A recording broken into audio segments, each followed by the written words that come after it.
अस्सलामु अलैकुम वरहमतुल्लाहि वबरकातुह।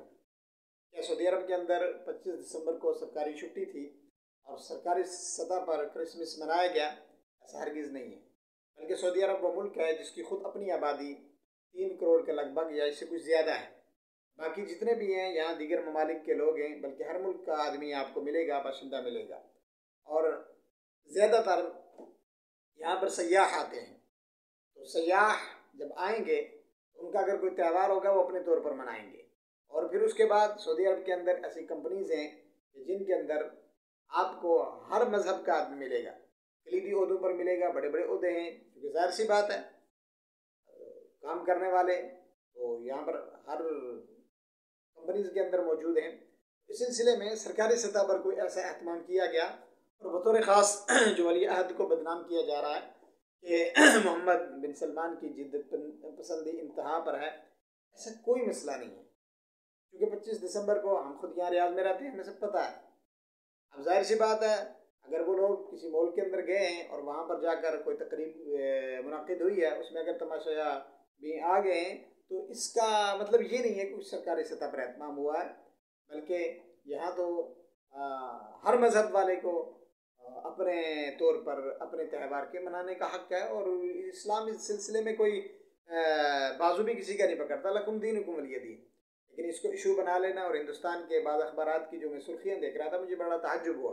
फिर बाज़ लोग अपने गलत मकासद की खातिर उसकी तशहीर कर रहे हैं और अपने गलत नज़रिया और अपने गलत अकायद को प्रमोट करने के लिए ये कह रहे हैं देखो जी ये तौहीद के नंबरदार थे तो इन्होंने ये क्या कर दिया।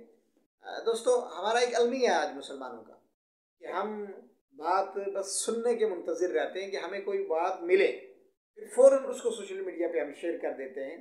बल्कि इसलिए कहते हैं कि बात के पहुंचने से पहले आप अपने आप को इस बात के लिए तैयार कर लो। या अय्युहल्लज़ीना आमनू इन जाअकुम फासिकुम बिनबइन फतबय्यनु, जब तुम्हारे पास कोई फासिक आए, कोई बुरी खबर आए, तो आप उसकी तहकीक कर लें। आप गूगल पे जाएँ, वहाँ पर जाकर सऊदीया के अखबारात देखें और दीगर ऐसी वेबसाइट देखें जिनके ऊपर आपको पूरी डिटेल मिल जाएगी, असल मसला क्या है, असल मामला क्या है। तो खामखा प्रोपगंडा करना और उसको इशू बनाना और फिर उसको सोशल मीडिया पे शेयर करना और ये कहना कि जनाब ये इन्होंने क्या कर दिया, ऐसा कुछ भी नहीं है दोस्तों। तो इस प्रोपगंडे से हमें बाज रहना चाहिए और हमें अल्लाह से डरना चाहिए। हुक्मरानों के ख़िलाफ़ प्रोपगंडा करने से कुछ नहीं मिलता। मैं आपको एक बात बताऊँ, आलम इस्लाम के अंदर इस वक्त जितने ममालिक हैं ना, उनके अंदर इस वक्त जो ज़वाल आया है उसकी बुनियादी वजह ये है कि नौजवान और बतौर ख़ास सोशल मीडिया पर मुस्लिम हुक्मरानों के ख़िलाफ़ जो वर्गलाया जाता है ना, इसका नुकसान ये होता है कि फिर आदमी अपने हालात ख़ुद ख़राब करता है। तो ये चीज़ें अच्छी नहीं हैं। तो हमें इन हुक्मरानों के लिए दुआ करनी चाहिए, रब्बुल आलमीन इनकी तरबियत फरमाए, इनका तज़किया हो, बजाय इसके कि हम सोशल मीडिया पर गैरों का हिस्सा बन जाते हैं, गैरों की मुहिम का हिस्सा बन जाते हैं और फिर उसका प्रचार करते हैं उनका आलाकार बन के।